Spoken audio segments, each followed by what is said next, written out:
एक व्यक्ति था, लड्डू गोपाल जी की सेवा करता, लेकिन उसका एक मित्र था, वो शंकर जी की सेवा करता था। और शंकर जी की सेवा करने वाला जो मित्र था वो बड़ा धनवान हो गया, और लड्डू गोपाल जी की जो सेवा करता था वो अभी भी साधारण सा ही था। एक दिन दोनों मित्र मिले तो शिव जी की आराधना करने वाला भक्त लड्डू गोपाल जी की आराधना करने वाले से बोला, भाई तुम आज तक कभी उठ नहीं पाए, तुम उसी स्थान पे हो, उतने ही दायरे में हो, कभी बढ़ नहीं पाए आगे। गोपाल जी की सेवा करने वाला बोला, मेहनत तो बहुत करता हूँ लेकिन क्या करूँ, बढ़ ही नहीं पाता। शिव आराधक ने कहा, एक काम करो, तुम अपने आराध्य बदल दो। ये तुम गोपाल जी की आराधना करते हो ना, इनकी जगह तुम शिव जी की आराधना शुरू कर दो, देखना कैसे जीवन में बदलाव आएगा। अब उस व्यक्ति ने यही किया कि गोपाल जी को ले जाकर के तो अलमारी में रख दिया। दूसरे दिन एक शंकर जी ले आया और शंकर जी का बढ़िया रुद्राभिषेक करके, त्रिपुंड लगा करके, बढ़िया ज्योत नैवेद्य आदि सब अर्पित करके, अगरबत्ती जला करके ओम नमः शिवाय का जाप करने लगा। और अब गोपाल जी की सेवा करता है तो वो गोपाल जी अंदर बैठा दिए एक अलमारी में,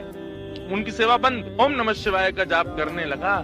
जैसे ही इसका जाप पूर्ण हुआ, मालाओं को नेत्रों से लगा करके इसने शंकर जी को प्रणाम किया, तभी दिखता है कि अगरबत्ती का जो धुआं था ना, वो उसी अलमारी की तरफ जा रहा था जहाँ गोपाल जी बैठे थे। तो इसके मन में भावना आई कि आज तक इनकी आराधना करता रहा तो मुझे कभी कुछ दिया नहीं, आज तक भी मैं सामान्य हूँ, और अब मैं शंकर जी की आराधना कर रहा हूँ, उनको नैवेद्य धूप दीप दिखा रहा हूँ, तो अगरबत्ती की सुगंधी भी उनको नहीं लेने दे रहे, खुद ले रहे हैं अंदर अलमारी में बैठ के। रुको इनको अभी बताता हूँ। उठ करके गया, अलमारी खोल करके जैसे ही गोपाल जी को पकड़ने लगा, इतने में ही गोपाल जी सच में प्रकट हो गए और उस प्रकट होकर के उसका हाथ पकड़ लिया। जैसे ही गोपाल जी प्रकट हुए, उस भक्त ने कहा, बोले भगवान आप प्रकट हो गए? बोले हाँ प्रकट हो गए। बोले तो फिर ये तो मैं सबको बता दूंगा कि भाई शिव जी की आराधना से गोपाल जी प्रकट होते हैं। गोपाल जी बोले नहीं भैया, हम शिव जी की आराधना से प्रकट हुए, ऐसी बात नहीं है। तुम शिव आराधना करो, सूर्य आराधना करो, चंद्र आराधना करो, किसी की भी आराधना करो, उससे हमको कोई दिक्कत नहीं है,